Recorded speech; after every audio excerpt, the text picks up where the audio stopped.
항변권에 관한 사안입니다. 보시면요. 계약 당사자 의사의 해석 방법 일단 한번 보셔야 되겠죠. 자, 무조건 형식적인 문구에만 얽매이지 말고요. 쌍방 당사자의 의사를 한번 생각해 봐야 된다. 됐죠? 당연히 계약서가 해석의 출발점은 맞지만 다른 내용으로 의사가 합치된 경우에는요. 당연히 그 의사에 따라 계약이 성립한 것으로 보아야 한다라는 겁니다. 됐죠? 이견이 있다. 의사 해석이 문제된다. 그렇다면 어떻게 된다? 체결. 문서의 형식과 내용, 체결 동기, 경위, 목적, 그 다음에 당사자의 진정한 의사, 거래 관행 등 이런 것을 다 종합적으로 보겠다. 거래가 있다는 거래 관행 이런 것까지 그냥 다 외워주시면 돼요. 2차 용이라면요. 자, 논리와 경험의 법칙 그리고 사회 일반의 상식도 역시 들어가야 되겠죠. 거기에 따라 합리적으로 해석하겠다라는 게 법원의 입장이에요. 21년 판례니까요. 알아두시면 좋을 것 같습니다.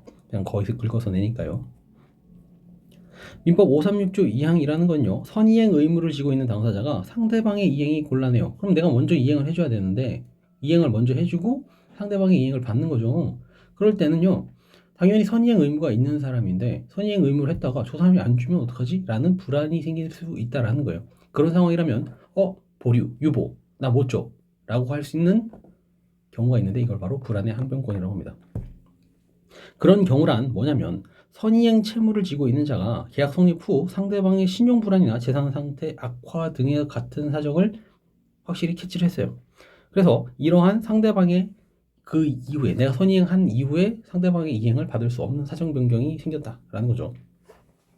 됐죠? 그래서 내가 계약의 내용을 이행해봐야 상대방으로부터 이행을 받을 수 없다라면 형평 원칙에 공평 원칙에 어긋나겠죠. 굳이 이행할 필요가 없고 불안의 항변권을 행사할 수 있다는 겁니다. 12년 판례죠. 상대방의 채무가 아직 이행기에 이르지 않았지만 상대방의 채무는 내가 먼저 줘야지 그 사람이 주는 거잖아요. 그러니까 이행기에 이르지 않았지만 이행될 것인지 여부가 불투명해요. 그렇다면 보류하는 겁니다. 내 선이행 의무를요. 이게 바로 불안의 항변권이다. 2022년에 선고가 한번 됐죠.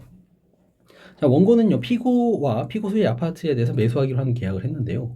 중간에 보니까 임차인이 있었어요. 근데 임차인이 나가기로 했다가 보니까 내가 이제 매수하기로 한 시점에 기존에 있던 임차인이 계약갱신 청구를 해버린 거예요. 피고에게. 그러면 임차인이 안 나가게 되죠. 그럼 나는 이 아파트에 대해서 내가 활용할 수 있는 가치도 떨어지고 내가 들어갈 수도 없잖아요. 그러니까 이때는 임차인을 쫓아내는 조건으로 내가 나머지 계약에 대해서 이행하겠다라는 불안의 항변권을 행사할 수 있다가 이 판례의 핵심입니다. 되셨죠? 실제 명도 어쩌고저쩌고 나오지만 결국 뭐였냐면 임차인의 갱신 요구권의 행사로 인해서 피고가 나한테 현실 인도 의무를 못 해줄 것 같다라는 거예요. 그게 바로 사정 변경이라는 겁니다. 되셨죠? 그래서 결국 뭐냐면 계약 내용에 따른 원고의 선이행 의무인 잔금 지급 의무를 이행하게 하는 것이 내가 지금 사는 사람이죠. 내가 사는 사람이 먼저 잔금을 줘야 되는데 저 사람이 안 쫓아냈죠. 그러니까 내가 잔금 지급을 하는 게 의미가 없을 수 있다는 거예요. 저 사람이 소위등을 나한테 못 해줄 수도 있고 해줘도 임차인이 있는 상태에서 소위등 해봐야 무슨 소용이냐라는 겁니다. 그래서 신의 측에 반하게 되는 결과가 볼 여지도 있다. 그래서 이행 거절이 정당할 수가 있으니까 반드시 심리해봤어야 한다라는 겁니다. 대법원은 그래서 불안의 항변권을 인정하는 취지가 된다라고 볼 수 있어요. 되셨나요? 네, 여기까지 하도록 하겠습니다.